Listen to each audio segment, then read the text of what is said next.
মোদী সরকার versus Mamata, সরাসরি challenge. হাইকোর্টের নির্দেশের বিরুদ্ধে সুপ্রিম কোর্টের কেন্দ্র। 100 দিনের কাজ নিয়ে নতুন লড়াই। কলকাতা হাইকোর্ট বলল 1 আগস্ট থেকে 100 দিনের কাজ শুরু করতে হবে, কিন্তু কেন্দ্র দিল সরাসরি চ্যালেঞ্জ। হাইকোর্টের নির্দেশ মানতে নারাজ মোদী সরকার, পৌঁছে গেল সুপ্রিম কোর্টে। তাহলে কি বাংলার কোটি কোটি মানুষের ফিরবে না হাতে কাজ, আসবে না? আজকের এই ভিডিওতে আমরা বিশ্লেষণ করব কেন্দ্র রাজ্যের এই সংঘাতের আসল চিত্র, আদালতের ভূমিকা, আজ রাজনৈতিক টানাপোড়েন। বাংলার প্রায় 3 বছর ধরে বন্ধ 100 দিনের কাজ। রাজ্যের দাবি 4,563 কোটি টাকা বাকি।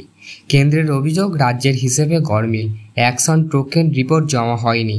রাজ্যের পাল্টা দাবি কোনো অনিয়মিত হয়েছে, তাই প্রমাণ কেন্দ্র দিচ্ছে না। এই অচল ব্যবস্থা চলতেই থাকে, সাধারণ মানুষের কাজ পাচ্ছে না। হাইকোর্টের নির্দেশ।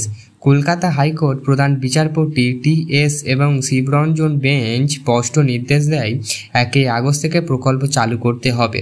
অনিয়মিত যাতে না হয় তা দেখবে কেন্দ্র রাজ্য মিলিতভাবে, কিন্তু প্রকল্প নির্দিষ্ট কালের জন্য বন্ধ রাখা যাবে না। সাধারণ মানুষের আশার আলো দেখে দিয়েছিল, ভেবেছিল আবার কাজ শুরু হবে। কেন্দ্রের পাল্টা পদক্ষেপ, কিন্তু কেন্দ্র বলল না। হাইকোর্টের নির্দেশের বিরুদ্ধে সরাসরি সুপ্রিম কোর্টের আপিল। সোমবার কেন্দ্রে সুপ্রিম কোর্ট যায়, মামলা গ্রহণ করাও হয়। এই সপ্তাহেই শুনানির সম্ভাবনা, অর্থাৎ ফের আইনি লড়াই।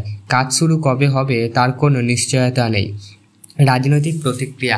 তৃণমূলের প্রতিক্রিয়া, অভিষেক বন্দ্যোপাধ্যায় বললেন 1 আগস্ট থেকে টাকা দেওয়া শুরু করতে হবে বলে হাইকোর্টের নির্দেশ দিয়েছিল।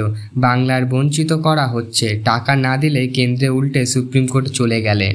রাজ্যের অভিযোগ কেন্দ্র বলপূর্বক টাকা আটকে রেখেছে। কেন্দ্রের বক্তব্য হিসেবে গরমিল, অনিয়মিত প্রচুর, রিপোর্ট জমা হয়নি। ফলাফল কেন্দ্র রাজ্যের ঠেলাঠেলিতে কষ্টে সাধারণ মানুষ। একদম ঠিক, 100 দিনের কাজ প্রকল্প শুরু একটি স্কিম নয়, গ্রামীণ বাংলার মানুষের জীবনরেখা। এই জীবনরেখা ধরে অনেকেই কাজ করে প্রচুর টাকা ইনকাম করেছে এবং তাদের জীবনযাত্রার মান বেশ উন্নতও করেছে, এবং এই জীবনযাত্রার মাধ্যমে অনেকের উপকৃতও হয়েছে। 2022 সালে মাস থেকে কাজ বন্ধ, গ্রামের মানুষ চরম দুঃখ অবস্থায়। প্রশ্ন উঠছে, আদালতের নির্দেশে কার্যকর হচ্ছে না কেন? সুপ্রিম কোর্ট এখনো কি সিদ্ধান্ত নেবে, সেটাই হবে নির্ধারক। এই মামলা থেকে প্রশ্ন, রাজনৈতিক তন্দ্রু সমান প্রকল্প বন্ধ, ক্ষতিগ্রস্ত সাধারণ শ্রমজীবী মানুষ। হাইকোর্টের নির্দেশের পরেও বাংলায় 100 দিনের কাজ শুরু হলো না। এবার সুপ্রিম কোর্টের দ্বারস্থ কেন্দ্র। তাহলে কি সুপ্রিম কোর্টের নির্দেশের অপেক্ষায় বসে থাকবে একটি শ্রমজীবী পরিবার, নাকি এর মাঝেই কোনো সমঝোতা হবে কেন্দ্র রাজ্যের? আপনার মতে কার দোষ? বাংলার মানুষ এই প্রকল্প থেকে বঞ্চিত হচ্ছে, না কেন্দ্র, না রাজ্য? নিচে কমেন্টে লিখে জানাতে ভুলবেন না। আশা করছি যে আপনারা এই ভিডিওটার পটচিত্রটা বুঝতে পেরেছেন। কেন্দ্র রাজ্য একে অপরকে দোষারোপ করতে ব্যস্ত, তার ফাঁকেই পড়ে গেছেন জাঁতাকলের মধ্যে সাধারণ মানুষ। এই জাঁতাকলে পড়ে অনেকের দুঃখ দুর্দশায়, দরিদ্রতায় দিন কাটছে। ভোট এলেই একে অপরকে দোষ দিতে লাগে, আর প্রত্যেকের প্রতিশ্রুতি আমি 5,000 দেবো, আমি 10,000 দেবো। এরম করে কি কোনো মানুষের জীবন জীবিকা চলতে পারে পরিবারের?